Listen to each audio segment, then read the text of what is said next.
Will, who's calling in from South Carolina. Will, what's going on? Hey guys, how's it going?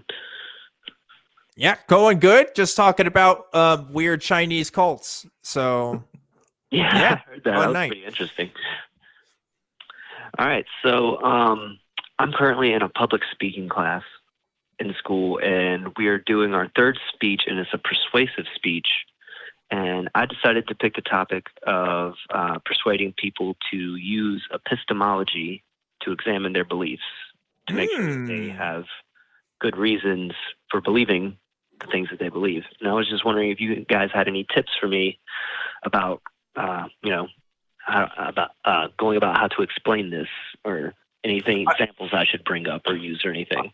Are you interested in explaining like a street epistemology method in specific? I was going to talk about street epistemology. I was going to have that as one of my points. I was going to bring it up as an example, but not necessarily like going out and talking to other people, just people using epistemology on themselves to examine their own beliefs. Okay.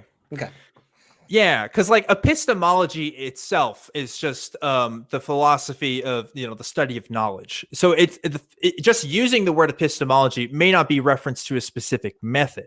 If you want to talk about like the Socratic method of questioning, I think maybe that should be your angle. Okay, so because epistemology like itself is just a word that means study of knowledge. Street epistemology is pretty similar to the Socratic method. A lot of people think it's kind of the same thing. I think the distinction I make is the Socratic method can be used as more of a rhetorical technique, meaning you're trying to persuade people through your use of questioning, whereas I kind of view street epistemology as just a pure questioning technique. You're not necessarily trying to convince someone through the method. There's people that may disagree with that, but that's kind of how I see the difference.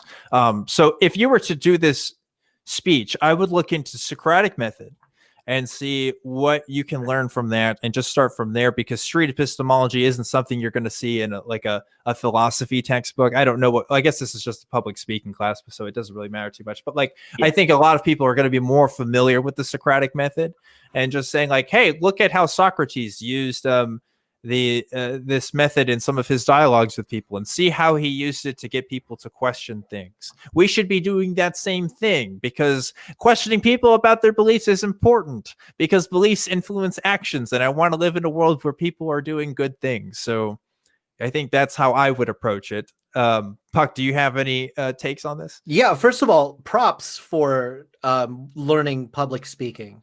They say that public speaking is one of the most popular fears out there. And it does take practice, and you do get better at it over time. And there are some things that need to be deliberately learned, like how to pace your speech and how to use body language to emphasize a point. I'm not very good at it, clearly, but thank you for being someone who is learning the art of oratory. That's awesome.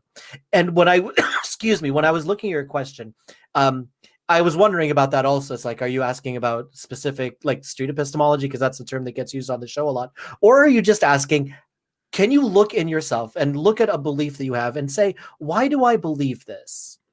And that becomes a really interesting time when you can really dissect the belief and say, okay, do I have this opinion for a good reason? And I think that a lot of people don't spend nearly enough time evaluating why they truly believe something. And it leads to some very, very good introspection, to the point where you can even like really change your position on some things, just because you actually stop and think, why do I actually believe this? So props to you for getting people to do that. And I guess that would be where I would go. It's like, the reason you want to convince people is you want people to believe what they believe for good reasons, and to give everybody an opportunity. It's like, take some time, write it out if you have to, talk to a friend. Hey, this is what I believe, and here's why. What do you think? That is a very important thing, and I'm glad that you're handling it. Excellent. Yeah, I thought, we got to pick our subjects for the speech. Obviously, we had the topic was, it has to be persuasive, but other than that, we got to pick our own topic, and I couldn't really think of anything else that was worth talking about. Epistemology is great. Persuade people of. Yeah, I did communication studies in college. I did public speaking. I did like 2 different public speaking courses, actually. I was trying to think this whole time of what I did, and I realized what my speech was about. And it was about convincing people to appreciate. I had to do a speech on a process or a method. And I remember I did a speech on how to appreciate abstract art. Ooh. And okay. It was kind of a challenge to myself because I didn't know how to do that. So I had to look it up. That was good. And I picked a picture basically and was like, look at how here's some different questions we can ask ourselves with looking at this picture.